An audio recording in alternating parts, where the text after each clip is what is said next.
Hello everybody! Today we're taking a closer look at Lords of the Fallen, a game that suddenly has you falling into a boss fight.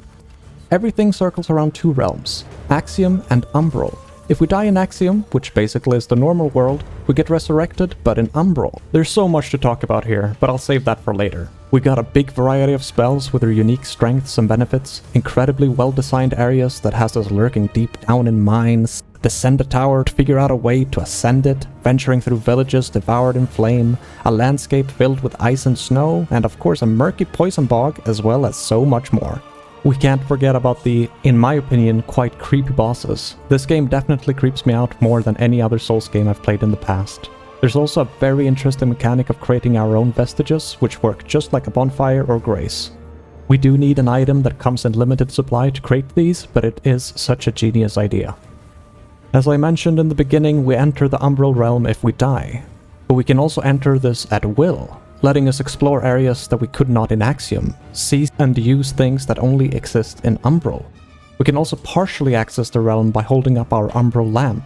This mechanic is something that has to become second nature to progress and is what truly makes Lords of the Fallen the great game that it is. Being alone and suddenly seeing enemies up close while holding up the lamp scared the crap out of me so many times, but I couldn't help myself to always look around and take in the stunning amount of detail put into this. You never know when you might find a hidden path, after all. The Umbral lamp is not only used to glimpse into the Umbral realm, it is also of use in combat. Some enemies and even bosses have a parasite attached to them, buffing them in some way or simply making them unkillable if the parasite is not removed.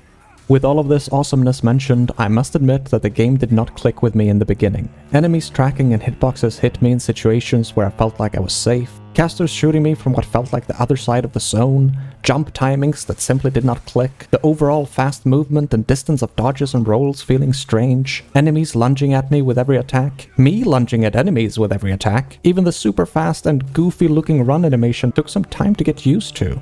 But then, it finally clicked, and I started to appreciate the overall faster combat. Screw the casters though. We got a nice parry feeling, staggers that can be achieved by either charged attacks or kicking. Yeah, we got kicks.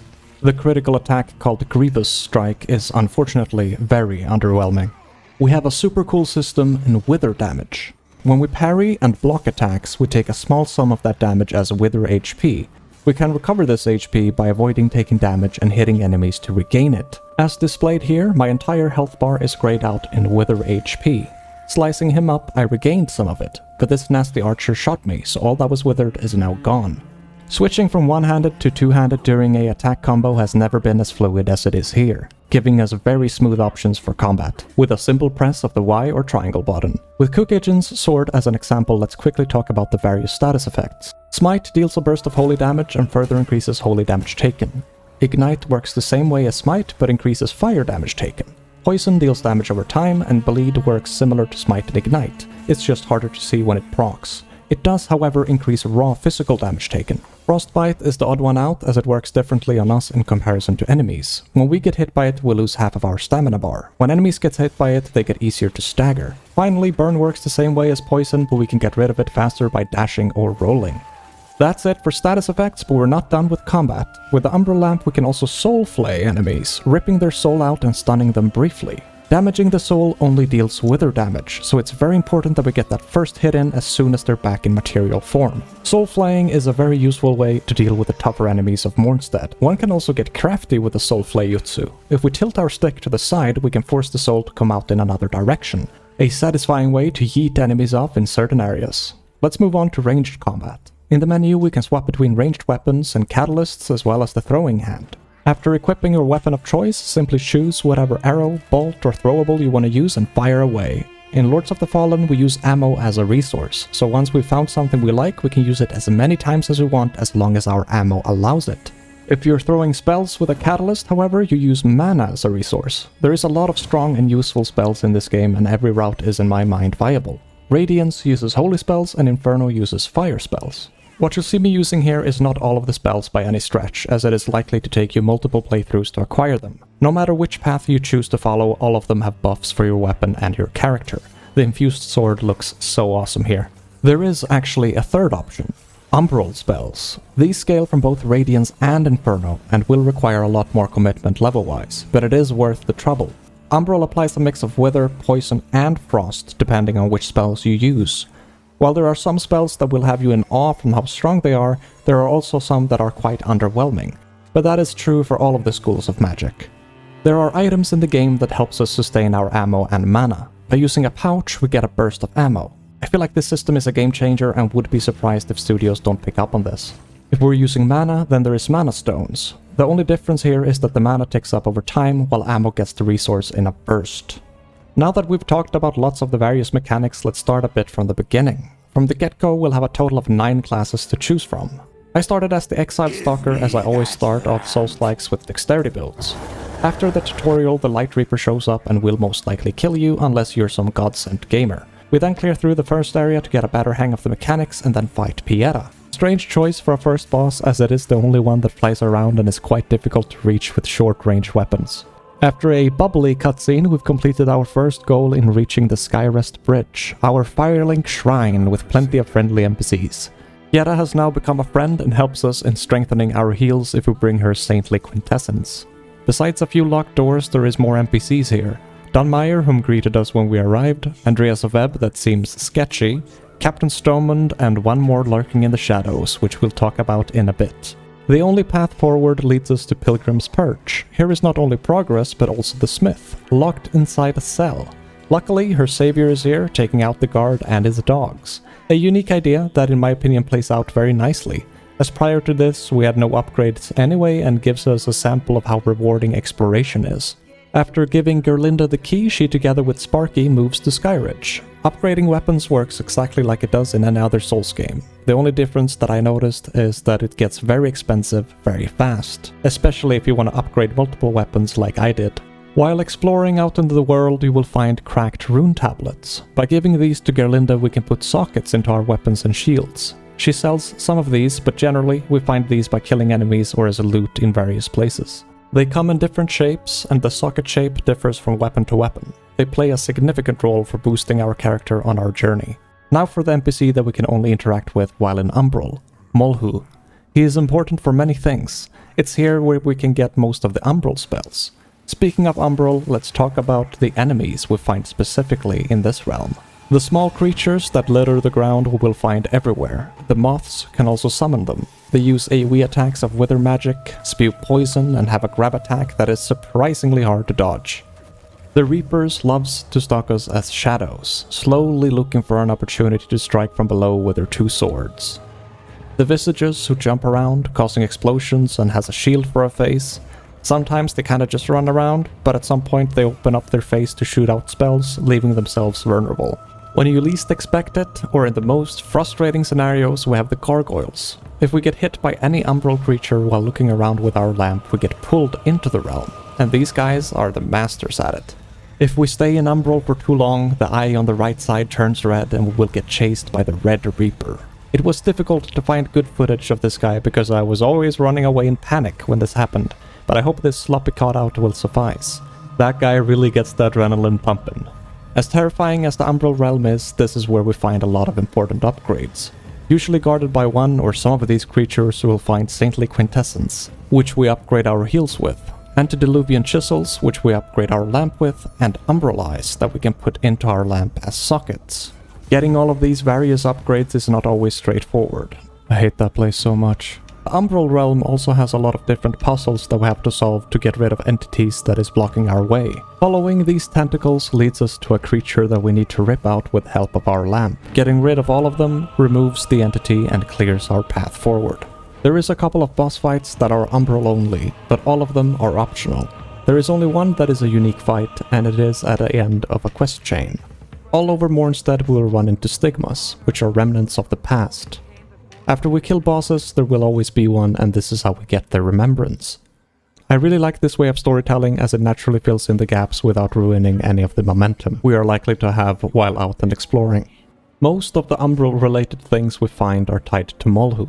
With Umbral scourings that we get from stigmas and defeating some enemies, we can buy rewards from remembrances. This is how we get unique gear, weapons, and spells. This is also where we upgrade our lamp and then place Umbral Eyes as sockets into it. Exiting Umbral is not as easy as entering it. We need to find Umbral statues or rest at a vestige to return to Axiom. While the Umbral Realm is an amazing part of Lords of the Fallen, so is the world connectivity. This game makes an outstanding job of looping us back to places that we will recognize, some even leading all the way back to Skyrest. I have not seen world design of this caliber since Dark Souls 1, and I have to say that they did an excellent job. Feeling like you're so far off in the world only to find yourself on the other side of the gate where you fought Pieta. Finding a lift at the bottom of the depths to then lead you to a locked door that you pondered over hours ago. Wandering around areas to see the beacons in the distance, a constant reminder that you're getting closer to your destination. There's so many examples of this, and it is one of my favorite parts of the game. Speaking of the beacons, let's talk about our main goal. Upon arrival at Skyridge, Dunmire gives us our agenda, to cleanse the 5 beacons. And so we begin our search. Protecting the first beacon in the Poison Swamp is the Hushed Saint, attacking with his halberd and shield. There is intermission phases in this fight when he rides around on his horse, throwing javelins and charging at us. There is, however, a bunch of parasites around the bog. Triggering one of these close to the horse makes it scared, throwing his rider to the ground. When weakened, the Hushed Saint goes into his second phase, adding thorn explosions as well as frostbite to his attacks. He can also use a very powerful shield slam attack in this phase, pulsing out thorns in a massive AoE that deals a lot of damage. The intermission phase can occur a couple of times, so prepare for a long one. With the Hushed Saint taken out, we approach the first beacon. I should have probably questioned why we have a choice here, but with Dunmire's voice echoing in my head, I cleansed it. Doing so locks us out of 2 out of the 3 possible endings. Yeah, I was also surprised that it would lock us out so early. Nonetheless, the choice has been made. On our way to cleansing the rest of the beacons, we will of course run into more bosses. While there are some really cool ones, we also got a lot of mini-bosses that end up being quite lackluster, as they are usually just an introduction to what will be a regular enemy in the area to come. I get what they were going for, but I would have loved to see more unique encounters. Let's talk about some of the unique bosses that we'll encounter. Harrower Dervla is an optional boss at the end of an optional area, wielding a massive sword infused with Wither, releasing volleys of her crossbow that explodes in umbral magic. When her first life is finished, she merges with a girl that is chained up to form the Unbroken Promise. This fight looks really cool visually and has one of my personal favorite soundtracks. She summons up umbral spikes that spins around her, and she does also throw these spikes at us, causing umbral explosions. Judge Cleric is another good fight. She attacks with her sword and banner in rapid succession together with Holy and Smite. During her first phase, she will call forth volleys of arrows that comes crushing down on us, even covering a large area of the arena with the assault. The camera is extremely adaptive during boss fights in general, and I can't say that it screwed me over even once during a boss. Her second phase switches things up from holy to fire, revealing her true self. She throws out a very fast and massive firewall that even retracts back to her. While her close quarters is similar to the first phase, there's a bunch of fiery explosions everywhere, and her speed and teleporting does not make things easier. Next is Tancred and Reinhold. Besides this holy orb that spits out projectiles, Tancred's moveset feels like a reused version of the Hushed Saint, except that it's holy and not thorny. I was quite disappointed by this first phase, as the entire area is pretty damn cool. When Tancred falls, Reinhold takes control, jumping around like a beast, charging across the arena. He then spits out and infuses himself with fire, and that is pretty much it. The spurned progeny looks like something straight out of Attack on Titan. At the beginning, he furiously slams his fist down and takes a page out of the Asylum Demon's book with the famous butt slam. He also has another hand inside his mouth that sometimes gets involved, causing lava to erupt below our feet. This guy also has a exploding firewall attack that pulses through quite slowly. After hacking at his feet for a while, we are forced to run up to safety as he fills the ground with magmar. From this point onwards, he tries to swat us away as if we were a fly. We get our damage in by dodging and hitting his hand. He is still able to use the firewall AoE attack that is trickier to dodge because of the smaller platform. Now and again he will call forth a gigantic ball of flame in his mouth hand, to then release it all in an incredible visual display. That attack looks so damn cool and is my personal favorite in the entire game. He will also cover the platform we're standing on with magma, so we need to run to a new one, always keeping us on our toes. Against the Hollow Crow, we get a clue of how to approach the fight during the cinematic. Another awesome idea that works beautifully. While there are straightforward fights like we've covered before, I really like what they did with some of the gimmick fights, if you will. They don't feel like a drag, but are very enjoyable in their own unique way. And we can't forget about the pesky Light Reaper that shows up in different areas to ruin our progress. Sure, the overall difficulty of the bosses is not on par with Dark Souls 3 or newer releases like Elden Ring and even Lies of P, but I still very much enjoyed most of them. It is really only those mini-bosses and perhaps Tancred that comes to mind as less ideal fights. This is still a hard game though, but the difficulty stems from good enemy placement. Overall tough enemies out in the world, getting outnumbered in tight spaces, being freaked out in Umbral, desperately trying to find a way out to not lose all of that sweet progress that we've just made.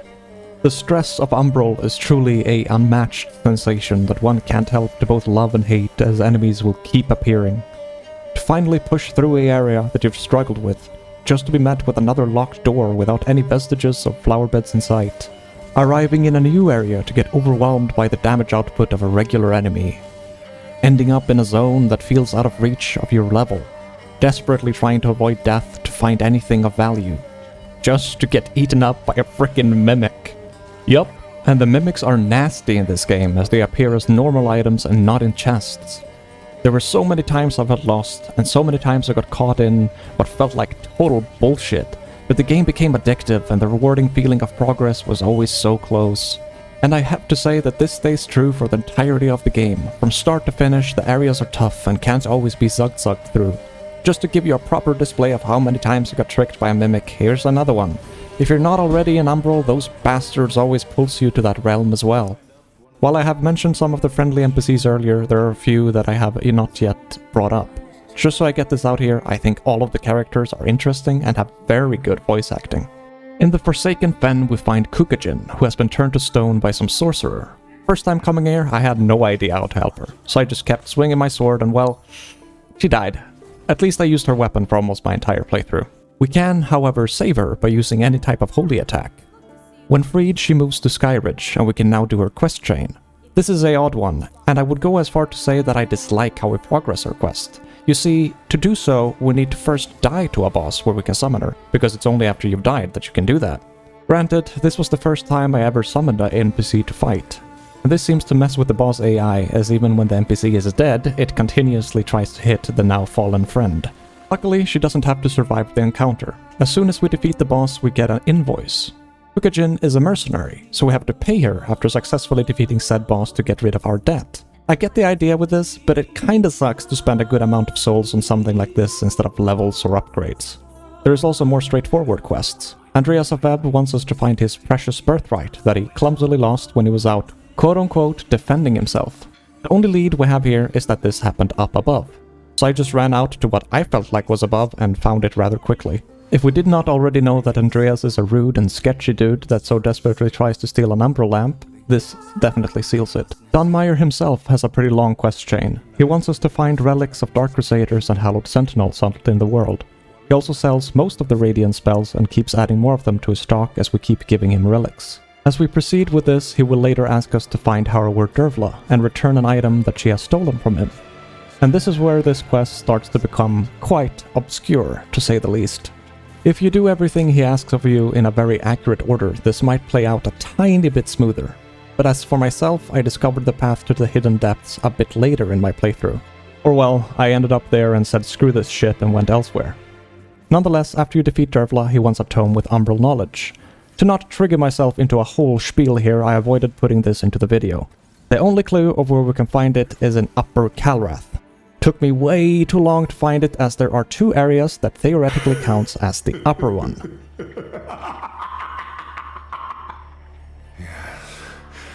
Yes, the murk clears ever so slowly. Yeah, he loses his shit. With I must descend. as the only clue on where to go next, he moves to Sunless Skyn. Must exact the truth of all of it. That is what I must do, who I am. I must throw open the doors to my mind and invite it like on a guest to supper. But no poisoned bread, on my word as a mockingbird. Let us feast. Poor Dunmire gets so lost in the sauce. This quest is my favorite one, albeit difficult to blindly pull off. Surrounds me. One must be one with the other. The masquerade has ended. The veil has fallen. And this absurd tangle of wet meat world is undone by her majestic beauty!